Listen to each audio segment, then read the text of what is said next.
믿음 변치 않도록 날 도와주소서.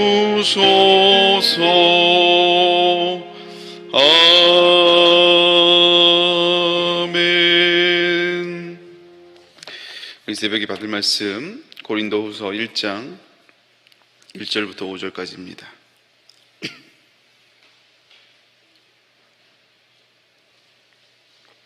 고린도후서 1장 1절부터 5절까지 말씀. 제가 가진 성경 신약성경 286페이지에 있습니다. 고린도후서 1장 1절부터 5절까지입니다. 우리 같이 말씀 받습니다. 하나님의 뜻으로 말미암아 그리스도 예수의 사도된 바울과 형제 디모데는 고린도에 있는 하나님의 교회와 또 온 아가야에 있는 모든 성도에게 하나님 우리 아버지와 주 예수 그리스도로부터 은혜와 평강이 있기를 원하노라. 찬송하리로다. 그는 우리 주 예수 그리스도의 하나님이시요 자비의 아버지시요 모든 위로의 하나님이시며 우리의 모든 환난 중에서 우리를 위로하사 우리로 하여금 하나님께 받는 위로로서 모든 환난 중에 있는 자들을 능히 위로하게 하시는 이시로다. 그리스도의 고난이 우리에게 넘친 것 같이 우리가 받는 위로도 그리스도로 말미암아 넘치는도다. 아멘. 오늘 말씀을 가지고 포기하지 않는 이유라는 제목으로 이제 고린도후서 강해를 시작합니다.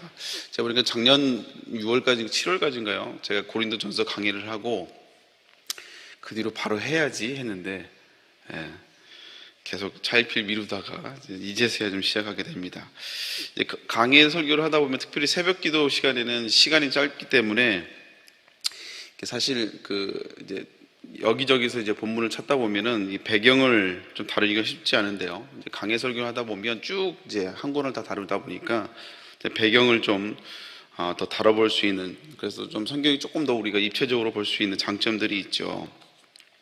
그래서 오늘 고린도후서를 좀 시작하기 전에 좀 다시 고린도전서를 좀 다시 상기하는 마음으로 이제 고린도 교회를 둘러싼 그 고린도 지역의 특성을 좀 살펴보려고 합니다.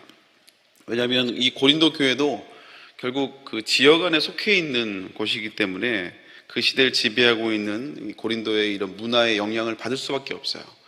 우리들도 역시 교회가 이 죽전 2022년도에 또 경기도 용인의 죽전에 위치해 있기 때문에 이 시대의 문화들을 또 우리가 영향을 받게 되어 있기 때문에 그렇습니다. 그래서 오늘 먼저 고린도 지역의 특징을 좀 살펴보면, 고린도는 이 고대 그리스 로마 세계에서 굉장히 유명한 도시입니다. 기원전 146년에 이제 로마에 철저히 멸망을 했다가 기원전 44년에 율리우스 카이사르가 재건을 다시 했죠. 근데 이 카이사르가 재건을 할 때 그 목표는 뭐냐면 로마를 그대로 이식한, 로마를 그대로 갖고 와서 이 그리스의 제2의 로마를 건설하는, 한마디로 이제 신도시 같은 이제 그런 역할이었습니다. 그래서 고린도는 이 그리스 지역, 이 아가야 지역의 전체를 통괄하는 그런 수도와 같은 역할을 했던 곳이 바로 고린도 지역입니다. 그래서 로마원에서 로마에 있는 원로원에서 파견한 총독이 직접 통치하는 그런 도시였고요. 그래도 아무래도 이 그리스 지역의 수도와 같은 중심지 역할을 했기 때문에 당연히 사회적으로 또 정치적으로도 굉장히 좋은 위치에, 특별히 경제적으로도 굉장히 중심의 도시가 되었습니다. 그래서 이런 지리적인 조건을 통해서 또 교통도 워낙 또 좋았기 때문에 자연스럽게 이제 경제적인 부와 또 이제 신흥 부자들이 등장하게 되었어요. 그리고 이제 사회적으로, 이 문화적으로는 이 부를 바탕으로 지역에는 좀 이렇게 과시하는 문화들이 생기기 시작했고요. 그래서 서로 이게 대립하는, 또 경쟁하는 이런 문화가 생겨났습니다. 그리고 특별히 이 고린도 지역에는 그 수사학이 발달했어요. 말을 잘하는 사람들이 엄청 많았습니다. 왜 그랬을까요? 왜 고린도 지역에는 이게 말 잘하는 사람들이 많았을까요? 당시 원래 이 말 잘하는 사람들은 당시에는 이제 철학가들이었는데, 소피스트들이었는데, 이 소피스트는 아무래도 이제 말로 먹고 사는 사람들이니까 돈이 없잖아요. 먹거리가 없는 거예요. 그래서 이 사람들은 이제 거리에서 웅변을 하고 또 철학을 가르치고 하면서 점점점 사람들이 그 사람을 따르게 되고 또 점점 인기를 얻게 되고 명예를 얻기 시작하니까 이 고린도 지역에 있는 부자들이 돈이 쓸 데가 없잖아요. 그래서 이 사람들을 이제 후원하기 시작합니다.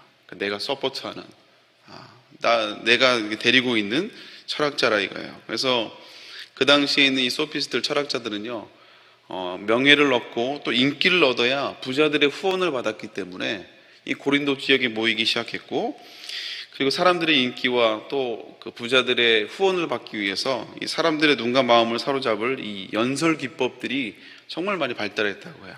그래서 사람들의 마음을 어떻게 사로잡을 것인지, 어떻게 사람들의 눈과 관심을 사로잡을지, 이런 연설 기법들이 굉장히 발달하는, 이 수사학이 발전하는 이유가 되었어요. 그래서 그에 따라서 이 고린도 그 지역에 있는 시민들도 이 자기가 좋아하는 소피스트, 철학자를 따라서 일종의 팬덤이 생기는 거예요. 팬덤이. 그래서 이 소피스트를 따르는 사람들, 하여간 이런 인기를 따라서 파당을 짓고 또 경쟁하는 이런 문화가 보편화되었다고 합니다. 당연히 이 고린도 지역에 세워졌던 고린도 교회도 이 당시 시대적인 문화와 영향을 받게 돼요. 그래서 이 서로 과시하고 대립하며 이 파당을 짓는 이 문화가 이 교회 안에도 자연스럽게, 경쟁하는 문화가 자연스럽게 들어오게 됩니다. 그래서 고린도전서의 이제 대표적인 문제 중에 하나가 뭐냐면 고린도 교회에 4가지 파가 있었다라는 거예요. 그래서 사회적 분위기에 상당히 편승해서 교회 안에 이런 바울파, 그리고 아볼로파, 베드로파, 그리고 그리스도파, 이게 4가지 파가 교회 안에 존재하는 거예요. 그래서 그 안에서 경쟁하고 대립하는 이런 경향들이 있었음을 알고 있습니다. 그리고 이혼론의 영향으로 인해서 교회 내에 이런 성적인 이슈도, 교회 내에 성적인 이슈가 있었어요. 그리고 우상숭배의 문제들, 그리고 출신의 그 문제들이 있었는데 크게 2가지인데요. 하나는 원래 유대인 출신이었는데 회심해서 예수님을 믿는 유대 그리스도인, 경건주의 유대인들이 있었고요. 그리고 이방 사람이었는데 고린도 지역에 와서 회심을 하고 예수님을 믿은 사람들이 있어요.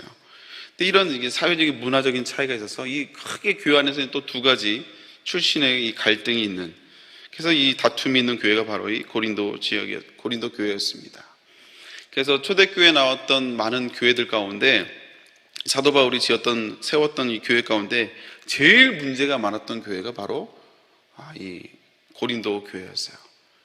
그래서 요즘의 기준으로 말하면 이게 무슨 교회야 할 정도로, 아마 웬만한 성도들은 다 시험 들어서 나갈 정도로 정말 문제가 많은 교회였습니다. 그리고 이 교회를 세운 오늘 고린도 후서를 보면 이 바울의 또 인간적인 부분들도 많이 또 등장을 해요. 보여줄 수 있습니다. 자신이 세웠지만, 그러나 이 교인 간의 갈등, 그리고 바울 간의 갈등이 있었어요. 지도자였던, 교회를 세웠던 목회자 바울과도 이런 갈등과 오해, 문제들이 있었던 걸 보게 됩니다. 그래서 여러 가지 이제 고린도서에 보면 사도 바울을 대적하는 이런 간접적인 표현들이 있고, 사도 바울이 이걸 변론을 하거든요. 그렇지 않다라고 이제 변론을 해요. 근데 그 내용들을 보면 사도 바울이 어떤 공격을 받았는지, 성도들로 하여금 어떤 오해를 받았는지를 좀 대충 알 수가 있습니다. 그게 뭐냐면 몇 가지만 소개해보면, 우선 변덕스럽다 이거예요. 한마디로 약속을 잘 안 지킨다 이거예요. 온다 그래놓고 안 오고 말이에요. 선교 여행을 떠나다 보니까 분명히 온다고 해놓고 안 오고 다른 곳으로 간단 말이죠.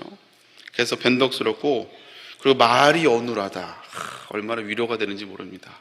사도 바울은 말을 잘 못했어요.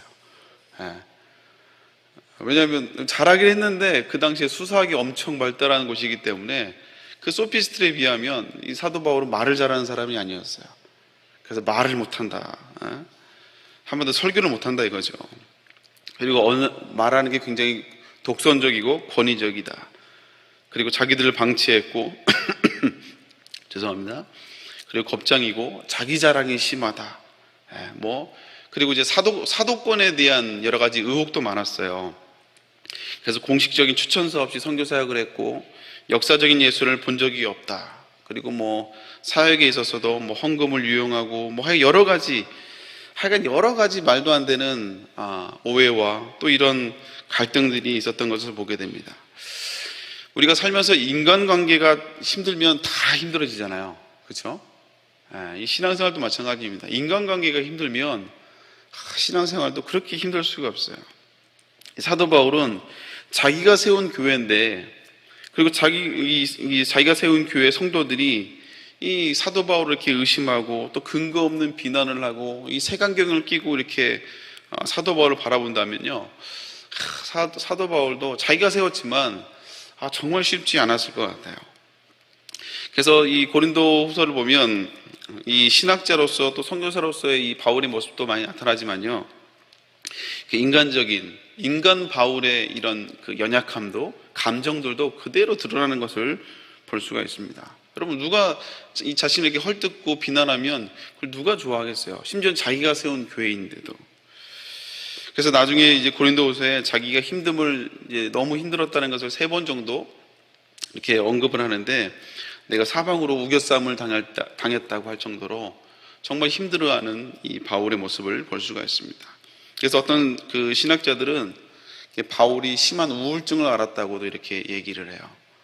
요즘 이 시대도 이렇게 우울증에서 힘들어하는 사람들이 많잖아요. 그런 것처럼 바울도 역시 이 고린도 교회의 이 관계 속에서 정말 심한 우울증을 앓았다고 이렇게 얘기하는 신학자들 있을 정도로 이 고린도후서에는 이 사도 바울의 인간적인 모습들이 잘 드러나 있습니다. 그렇게 이토록 사랑하고 아꼈던 고린도 교회인데, 근데 이런 관계로 인해서, 오해로 인해서, 또 이런 이 불편한 사람들로 인한 이런 슬픔도 있고, 또 분노도 있고, 절망들도 있고, 그러나 교회를 향한 이 사랑을 포기할 수가 없어서 또 인내하고 또 사랑을 표현하는 이 표현들이 아주 이 고린도후서에는 잘 드러나 있는 것을 보게 됩니다. 어쨌든 이 고린도 교회의 문제를 또 해결하기 위해서, 성도들을 더 성숙시키기 위해서 아프긴 하지만 계속해서 사도 바울이 권면을 해요. 그래서 이 고린도후서는 이게 고린도 전서, 후서로 이렇게 2개로 되어 있잖아요. 우리는 이렇게 쉽게 되어 있지만 실질적으로 편지는 최소 4번, 그리고 이제 어떤 학자들에 의해서는 5번까지 편지가 왕래가 되었다고 얘기를 합니다. 그래서 그 편지 중 일부는 존재하지 않고요, 그리고 그 편지들이 모여진 것이 바로 오늘 고린도 전후서로 이렇게 편집이 된 거예요. 어쨌든 사도 바울이 고린도 교회를 세우기 위해서 많은 노력이 있었다는 것을 우리가 좀 알 수가 있습니다. 그리고 그것을 인간적인 방법으로 풀어낸 것이 아니라, 자기 감정으로 대하는 것이 아니라 예수님의 십자가와 또 이 부활의 빛에 비추어서 교회를 계속해서 발생하는 그런 문제들을 또 신학적으로 또 여러 가지 사회적으로 문제를 해결하려고 노력하는 모습들을 보게 돼요. 오늘 이제 이 개론을 살펴보면서 사도 바울이 이렇게 힘든 교회, 자기가 세우긴 했지만 정말 자기를 이렇게 오해하고 정말 이렇게 설득하기도 쉽지도 않고 갈등도 많고 여러 가지 약간 비난도 많았던 이 고린도 교회, 심지어 자기가 심각한 우울증에 걸릴 정도로 정말 힘든 시간들을 보내면서도 왜 고린도 교회를 포기하지 않았을까라는 생각을 해봤어요. 여러분, 우리는 좀 그렇지 않습니까? 특히 교회에서 신앙생활을 하고 리더의 위치, 생명 순장이 되든지 뭐 조장이 되든지 총무가 되든지 사역자가 돼서도 역시 마찬가지예요. 사역을 하다 보면 우리도 이제 관계에 문제가 생기잖아요. 여러 가지 어려움들이 생깁니다. 그러면 보통 이제 리더의 위치에 있다 보면요, 뭐 리더가 아니더라도 관계에 문제가 생겨버리면 제일 쉽게 선택하는 게 뭐냐면 숨어버리는 거예요. 포기해 버리는 겁니다, 사명을. 그래서 그 불편한 사람, 또 불편한 상황들을 도망가는, 포기해 버리는, 그게 이제 인간의 자연스러운 마음 아니겠습니까? 근데 사도 바울은 우울증에 걸리게 할 정도로 자기를 힘들게 했던 교회였고, 그리고 자기를 끝까지 그렇게 의심하고 계속해서 공격했던 그런 성도들인데, 끝까지 포기하지 않는 이 사도 바울의 모습을 봐요. 사실 그 교회가, 자기가 개척했던 교회가 고린도 교회만 있었던 게 아니거든요. 여러 가지 교회가 있었고, 또 그 교회를 돌아다니면서 또 신방하면서 또 사역을 했어야 되기 때문에 사실 이 고린도 교회 하나만 이렇게 에너지를 다 쓸 수가 없었던 거예요. 그래서 에너지는 정말 많이 들어가지만, 근데 교인들은 변하지 않고 계속해서 대적을 하고, 또 계속해서 뭐 오해가, 또 이상한 소문이 돌고, 계속해서 사도 바울을 대적하는데, 심지어는 사도 바울이 우울증이 걸릴 정도, 이 교인들 교회를 바라보면서 우울증이 걸릴 정도로 정말 말 안 듣는, 정말 문제가 많은 교회였거든요. 근데 왜 사도 바울은 끝까지 포기하지 않고 이 고린도 교회를 끝까지 섬기고 이렇게 5번이나 편지를 할 정도로, 또 계속 몇 번이나 찾아갈 정도로 이렇게 이 고린도 교회를 포기하지 않았을까요? 오늘 그 이유를 제가 말씀을 쭉 읽다가 1절에서 찾았어요. 우리 1절 말씀 다 같이 한번, 고린도후서 1장 1절 말씀 같이 한번 읽겠습니다. 시작. 하나님의 뜻으로 말미암아 그리스도 예수의 사도된 바울과 형제 디모데는 고린도에 있는 하나님의 교회와 또 온 아가야에 있는 모든 성도에게. 사도 바울이 자신을 표현할 때 어떻게 표현합니까? 하나님의 뜻으로 말미암아 그리스도 예수의 사도된 바울은, 이렇게 자기 자신을 소개하고 있어요.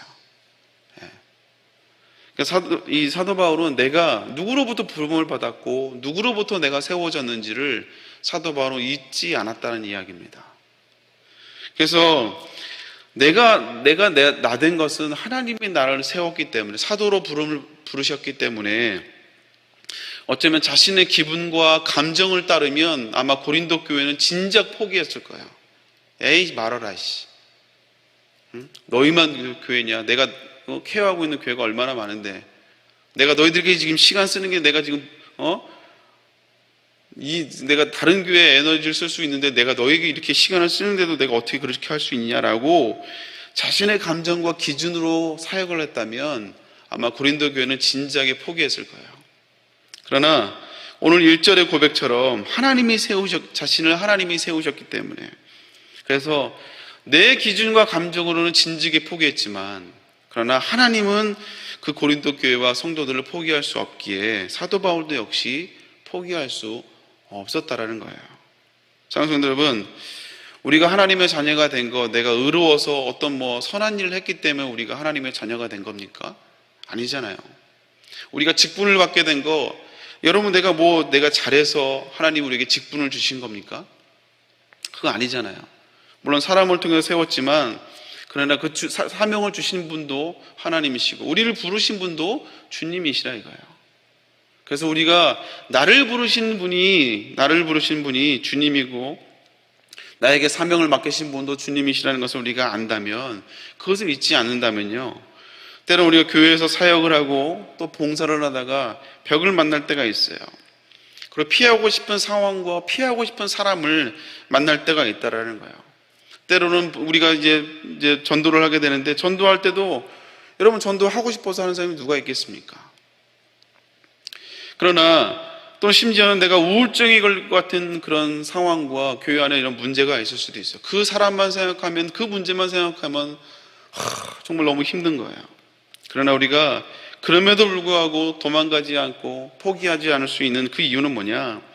우리가 인내심이 많아서가 아니고요, 내가 성품이 좋아서가 아니라 주님이 나를 부르셨고 주님이 나를 세우셨기 때문인 줄로 믿습니다. 그렇기 때문에 그 이유로 말미암아, 내가 마음이 넓어서가 아니라, 내가 다른 이유 때문이 아니라 주님이 나를 부르셨다는 그 이유로 말미암아 우리가 다시 한번 사명의 자리에서, 그 섬김의 자리에서 묵묵히 사명을 감당하게 되는 줄로 믿습니다. 오늘 말씀을 마무리하고 이제 다음 시간부터 계속해서 고린도후서 말씀을 계속 살펴볼 텐데요, 오늘 다시 한번 사도 바울이 이렇게 문제도 많고 사실 돌아볼 것도 많은 사도 바울에게 있어서 어쩌면 진짜 액감이었던 이 고린도 교회였지만, 포기할 수도 있었지만 포기하지 않는 그 이유는 뭐냐? 주님이 자기를 부르셨기에. 내 성격으로는 포기했겠지만 주님이 포기하지 않기에, 오늘도 우울증이 걸려가면서까지 끝까지 그 자리에서 고린도 교회를 향한 사랑을 포기하지 않았던 이 사도 바울의 모습을 통해서 다시 한번 오늘 또 여러분에게 주어주신 그 직분을 따라서, 또 사명을 따라서 주님이 세우신 그 자리에서 묵묵히 사명을 감당할 수 있는 저와 여러분 될 수 있기를 주님의 이름으로 축복합니다. 함께 기도하겠습니다. 사랑의 하나님, 감사드립니다. 오늘도 이 사도 바울이 문제도 탈도 많았던 이 고린도 교회, 자신이 세웠지만 늘 자신을 위해서 각을 세우고 대적하며 또 의심을 품고 소문을 퍼뜨렸던 이 고린도 교회, 그러나 포기하지 않았던 이 사도 바울, 그 이유는 주님이 나를 부르셨기에. 내가 인간적으로 보면 포기해서도 진작에 포기했건만, 그러나 주님은 포기하지 않으셨기에 또 계속해서 우울증에 걸릴 정도로 힘들었지만 끝까지 포기하지 않고 고린도 교회를 섬기며 기도하며 사랑하는 이 사도 바울의 모습을 통하여 우리도 다시 한번 도전을 받게 하여 주옵시고, 이곳에 나를 부르신 이가 내가 잘해서가 아니라, 내가 뭐 탁월해서가 아니라 주님이 나를 부르셨고 주님이 나에게 은혜를 주셔서 또 나에게 사명과 직분을 맡겼음을 잊지 않게 하여 주시옵소서. 감사합니다. 오늘도 주 앞에 나오며 귀한 예물을 가지고 나옵니다. 하나님 함께하여 주시고, 여러 가지 기도 제목으로 담임 목사님을 위해서, 또 아버지 남편과 또 자녀와 또 사명 감당을 위해서 하나님 아버지 함께하여 주옵시고, 아버지 또 여러 가지 기도 제목 가운데 놀라운 아버지 응답이 넘쳐날 수 있도록 주여 축복하시고 인도하여 주시옵소서. 남편을 위해서 100일 작정을 하나님께 영광을 돌려드립니다. 하나님 자녀를 위해서 기도하며 정말 아버지 여러 가지 믿음으로 하나님 앞에 기도하는, 특별히 자녀를 위해서 눈물로 기도하는, 또 동역자를 붙여달라고 기도하는 이 귀한 기도의 제목들을 하나님이 응답하여 주시옵소서. 육체의 연약함이 있습니까? 하나님 위로하여 주옵시고, 하나님 교훈에 아버지 놀라운 부흥의 바람이 다시 한번 아버지 하나님의 은혜로 아버지 다시 한번 아버지 새바람이 전도의 바람이 불어갈 수 있도록 함께 해달라고 기도합니다. 주님 붙잡아 주시고, 또 주어진 사명을 위해서 아버지 이렇게 기도하며 간절히 기도하는 귀한 아버지 기도의 손길들을 하나님이 응답하시고 축복하여 주시옵소서. 반드시 간증의 주인공이 될 수 있도록 하나님 함께 하시고 인도하여 주시옵소서. 감사합니다. 또 여러 가지 정말 아버지 기도의 제목들, 또 1000번째로 드리는 아버지 많은 기도의 제목들 하나님 함께하여 주옵시고, 정말 아버지 복의 복을 더하여 주옵시며, 하나님 앞에 귀하게 쓰임받는 사업장이요, 귀하게 쓰임받는 가정이요, 귀하게 쓰임받는 자녀들 될 수 있도록 주여 인도하여 주시옵소서. 감사합니다. 오늘도 귀한 사명을 감당하신 귀한 담임 목사님 건강을 붙잡아 주옵시고, 아버지 한국교회 연합을 위해서 귀하게 사명 감당할 때 하나님 은혜 주시고, 반드시 선한 열매로 하나님의 때 하나님의 방법으로 열매를 맺을 수 있도록 주여 인도하여 주시옵소서. 감사드리며 함께 하실 걸 믿사옵고 예수님의 이름으로 기도 올리옵나이다. 아멘. 하늘에 계신 우리 아버지여, 이름이 거룩을 받으시오며 나라의 없으며 뜻이 하늘에서는 것 같이 땅에서도 이루어지리라. 오늘날 우리에게 일용 양식을 주옵시고, 우리가 우리에게 죄인자를 사하여 준 것 같이 우리의 죄를 사하여 주옵시고, 우리를 시험에 들게 하옵시며 다만 악에서 구하옵소서. 대개 나라와 권세와 영광이 아버지께 영원히 있사옵나이다. 아멘. 우리 함께 기도할 때 먼저 담임 목사님께서 기도해 주시길 바랍니다. 오늘 천하 예배 가운데도 능력으로 함께 해달라고, 특별히 성대를 붙잡아 달라고 목사님의 건강과 또 말씀을 놓고 위해서 사역을 해서 기도해 주시고요. 오늘도 말씀을 기억하면서 하나님 나를 부르신 이가 주님임을 다시 한번 기억하며 맡겨진 사명을 잘 감당하고 또 아버지 전도의 사명을 잘 감당할 수 있는 우리가 되게 하여 주옵소서. 여러분 각자 기도 제목을 놓고 자유롭게 기도하고 돌아갑니다. 주여 주여 주여. 하나님 감사합니다. 하나님 목사님 붙잡아 주시고, 오늘도 정말 주님이 아버지 허락하신 또 사명의 자리에 또 아버지 믿음으로 달려가신 우리 목사님 건강을 붙잡아 주시고 시원치 않도록 곤비치 않도록 하나님 함께 하시고 인도하여 주시옵소서.